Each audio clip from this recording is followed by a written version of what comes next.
Already a quarter of our population lives in urban India. The proportion will rise to one third by the turn of the century and cross the halfway mark within a few decades thereafter. This major demographic trend needs not only to be recognized but also encouraged.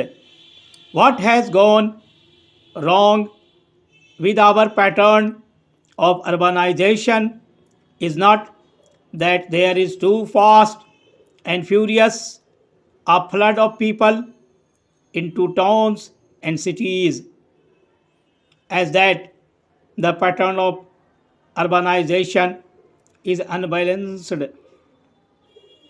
It is the larger metropolitan cities that are attracting the bulk of those coming in from the rural area.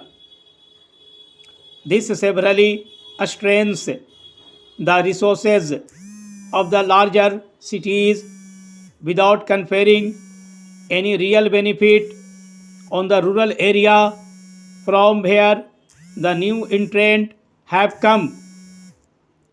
What we need is a rational pattern of urbanization.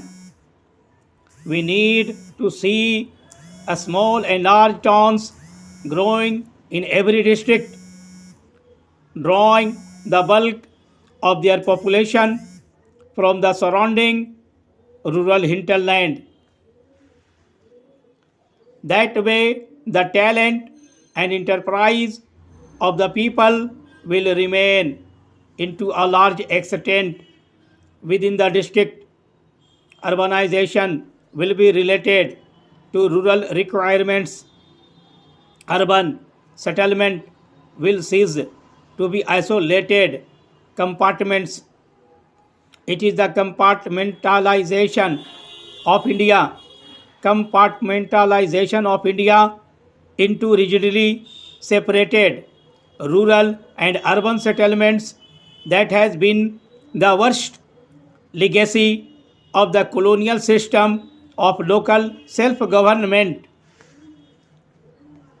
When 107 years ago the British introduced their system of urban local self government, the urban settlements of India had a very different role to play to the one we now envisage for them.